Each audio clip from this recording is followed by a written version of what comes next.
Уақытты дұрыс табасың Шерлок-як. Гермиона қасында қылмыскерлер тұтылмас. Дәлелді тез табады Шерлок-як. Орта бойлы ақылды тумасты ол ашады. Әділетті орнатады Шерлок-як. Шығып барамын. Шерлоктан бұрын табыңдаршы. Қара торғайды бопсалаған кім?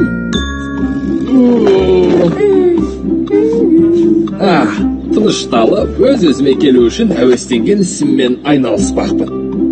Аспапта ойнайсың ба? Жоқ, қасиетті Шаолинг ғибадатханасының шымшытырып ойынын ойнаймын. Қызық ойын ғой, иә. Жоқ, олай емес. Бұл Шаолинг ғибадатханасының тәжірибелі ойыншыларының ойыны. Бұл ойын ақыл ойынды дамытуға көмектеседі. Мұны үйрену оңай емес. Жас шәкірт, Янчи-чан шебердің жаттығуын үйренуің керек. Ол үшін мына домалақты дәл ортасындағы тесікке түсіруің керек. Бұл ойын сенің ақылыңды күшейтеді.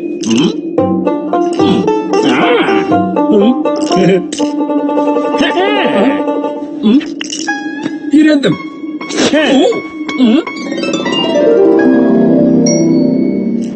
Мына домалақты тағы бір рет ортадағы тесікке түсіріп көрсем деймін. Ал енді тыныштал. Мен терең демалып, өзімді дайындауым керек.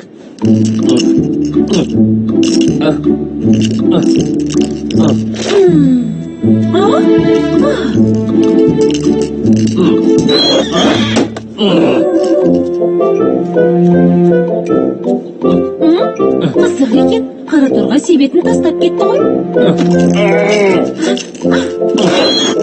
Мына қоқыс салатын шашқан. Гермиона! Мынаған қара. Қара торғай қоқыс жәшігіне құлпынай толы себетін тастап кетіпті. Дәмді сынай. Мына хайуанаттар бағындағы ең тәтті құлпынай ғой. Қырсығын-ай. Қызық, ол неге құлпынай толы себетін тастап кетті? Неге қалдырғанын білмеймін. Мен мұнда істі тергеу үшін келген. Қайырлы таң, Шерлок, қайырлы таң, Гермиона. Қайырлы таң, Тарбаған. Күндерің жақсы өтсін, қайтатын уақыттарында қоқыстарыңды жинап кетуді ұмытпаңдар. Жарайды, бірақ ойланып көремін.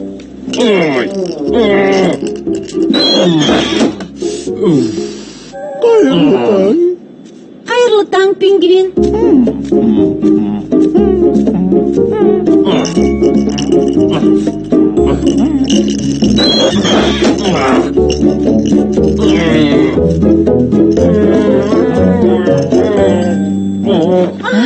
Қоқыс жәшігіндегі құлпынайды ойласам, аузымның суы ағып кетеді. Ойынды аяқтауым аз қалды. Менің көңілімді қалдырма, маған көңілсіз ән айтпа. Осы да жетер. Мына дауыс әбден ашуымды келтірді. Жарайды, былай істейік. Қара торғай тастап кеткен құлпынайды қасыма алып келейін. Оларды қоқыс жәшігінде шірткеніміз жарамас. Бері кел. Мұнда кел. Құлпынай салынған себет жоғалып кетіпті. Қасқағым сәтте ме? Құлпынай дәптерге айналып кеткен бе? Осыған сенесің бе? Бұл дәптер менікі. Мен бұған өзімнің жақсы көретін әзілдерімді жазып жүрем. Қайдан тауып алдыңдар? Қоқыс тастайтын жәшіктен. Қызық естіле ме, Иә. Дәптеріңді онда кім салып кетті деп ойлайсың? Мұны біреудің ұрлап алғаны сенімдімін. Ұрлап па? Қандай ұрлық? Бәрі түсіндіріп айт. Жарайды. Сендерге барлық шындықты айтып берейін. Дәптерімді жоғалтып алған күні маған біреу қоңырау шалды. Ұры маған дәптеріңді қайтарып алғың келсе, серуенге шығатын орында қоқыс жәшігіне құлпынайға толы себет әкеліп сал деді. Мынау нағыз бопсалау ғой. Бұл маңызды жайт екен. Ұрының даусын таныған жоқсың ба? Жоқ. Мынауың жарамайды. Қылмыскерді табуымыз керек. Рас па? Иә, үш күдікті сол жәшікке қоқыс тастауға келді. Сол үшеуінің бірі ұры болуы ықтимал. Солай емес пе, Гермиона? Тарбаған, пингвин және орангутан. Өте дұрыс. Кім болса да өте ақылды екен. Мына дәптердің беттерін рет-ретімен дұрыстап тігіп қойыпты. Бұған дейін парақтары жыртылып, беттерін таба алмай дал болатынмын. Мынаны тыңдаңдар, мұны естісеңдер шектерін қатып күлесіңдер.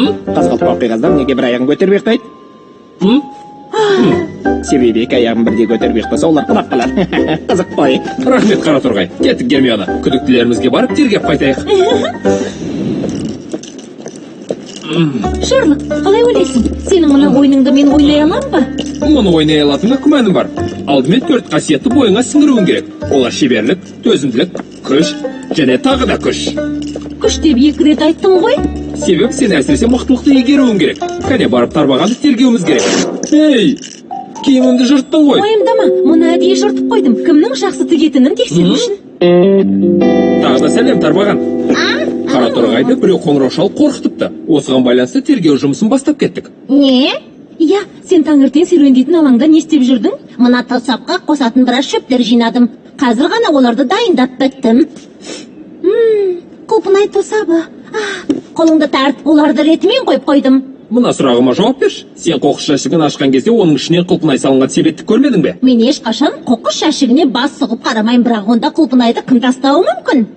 Қара торғай, қандай ақымақ десеңші, қара торғайда хайуанаттар бағындағы ең жақсы құлпынай бар дей алмаймын. Дәл солай деген еді.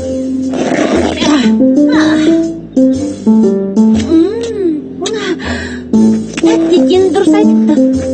Шерлок, сенің жеңің жыртылып қалыпты ғой. Ятай. Мен тігіп берейін, алдымен жіп салған қобдишамды алып келейін.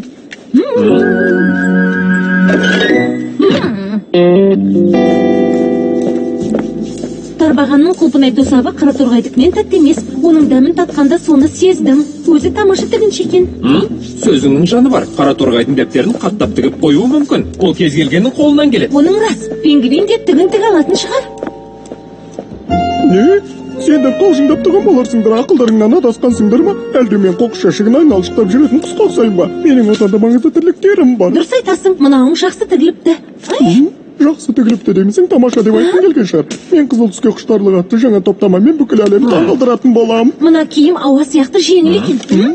Мен тек жақсы маталармен жұмыс жасаймын. Маталарды өзім бояйтын кездерім де болады. Оларды өзім пішем, сондай-ақ өзім тігем. Маған өз туындымның сапасы ұнайды. Сендерден өтініш, менің уақытымды алмаңыздар. Бірақ серуенге шығып балмұздақ жеуге уақыт таптың ғой. Жай шабытымды ояту үшін жұрт қайтқан едім. Сонымен қоқыс жәшігінде құлпынай салынған себет көрмедіңіз бе? Шабытты қоқыс жәшігінен емес, табиғаттан аласың. Мен құлпынайды мүлдем ұнатпаймын. Қызық екен. Сенің алтын уақытыңды алмай-ақ қояйық. Сау бол, айдарлы пингвин. Сендерге қуана-қуана көмектесер едім, бірақ уақытым тапшы. Қанатыңды жарақаттап алғанымсың? О, ине кіріп кетті. Тігін тігіп отырғанда толқып кетем. Күшің көп екен ғой. Түсінікті. Айдарлы пингвин тігін тіге алады екен, бірақ құлпынайды ұнатпаймын дейді. Оның жұмыс жасайтын орында бір түрі жағымсыз иіс. Құлпынайдың иіс екеніне сенімдімін. Мұны қызықты деп ойламайсың ба? Мені тыңдап келесің бе, Шерлок? Осы жол қолына келетін сияқты. Сенің кесірінен жеңіп қалдым ғой. Негізінде сені жақсы ойыншы деп есептеймін. Сен де неге байқап көрмейсің? Әлбетте. Кейінірек. Енді кезек орангутангқа келді.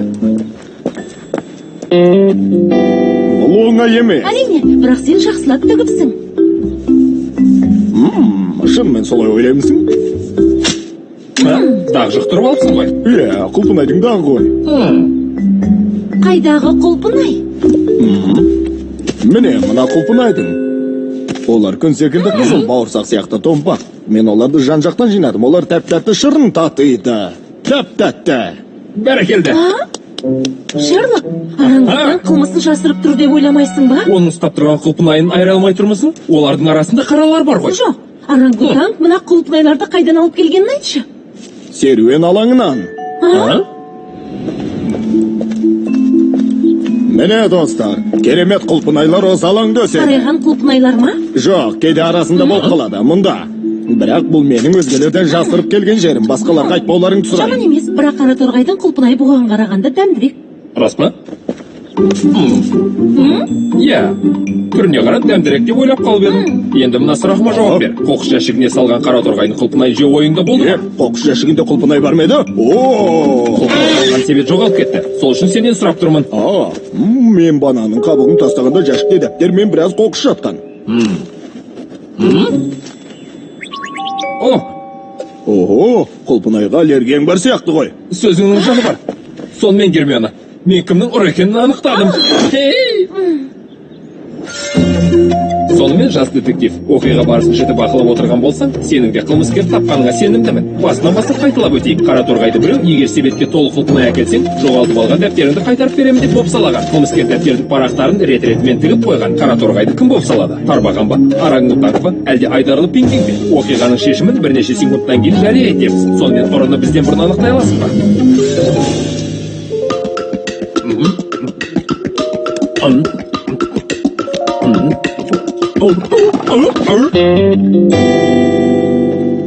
Бәрі де оп-оңай.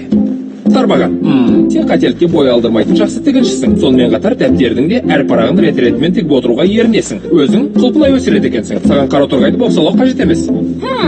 Орангутанг, сен құлпынайдың ең жақсысына қол жеткізу үшін амал айланың барлық түрін жасайсың. Дегенмен дәптердің парақтарын реттеп тіге алмайсың. Жәшіктің алтын ашқанында оның ішінде басқа да нәрселер жатқанын айттың. Шындығында ол жерге сенен бұрын келген біреу құлпынайды алып орнына дәптер тастап кеткен. Пингвин солай емес пе, иә? Себебі құлпынайды алған сенсің. Оның рахматты. Мен ұры емес дегеншімін. Қысқасы менің құлпынайға аллергиям бар. Иә, бірақ ол айланды мынау арқылы біліп қойдым. Сондай-ақ жұмыс орнынан құлпынайдың иісі шығып тұрды. Сонымен қатар көрсеткен қызыл киімдерің 100%-ға табиғи болып шықты. Сен қара торғайдың дәптерін ұрлап алып, оны бопсаладың. Оған құлпынай толы бір себет әкелсе ғана, дәптерді қайтарып беретініңді айтқансың. Және оны маталарыңды бояу үшін қолданбақ болғансың. Иә, ол құлпынай менің әлем журналында жасамақ болған туындыма керек болды. Енді сау болыңдар. Мен ұстай алмайсыңдар. Шарлот, қашып бара жатыр. Келген екенсің, Шарлот. Сен нысананы көздедің. Пингвин, тағы да біраз май жақ. Мен сияқты шығармашылықтың есі қоқыс алатын жәшікпен арпалысып жатыр дегенге сенемісің? Неткен масқара? Өттім ау әйтеуір. Жұмысыңды жақсы атқардың. Енді дәл осындай 99 жәшік майлап шығуың керек. Сәттілік. Қане, Шарлот, тамақтанатын уақыт болды. Жоқ, әуелі мына ойынымды аяқтап алуым керек. Болды, осында жетер. Қолыңдағын әкел. Міне осылай. Домалақты ортасына түсірдім. Енді тамақ жейік, Шарлот. Балапан телеарнасының тапсырысы бойынша аударылып дыбысталған. Редакторлары Бақыт Гүлі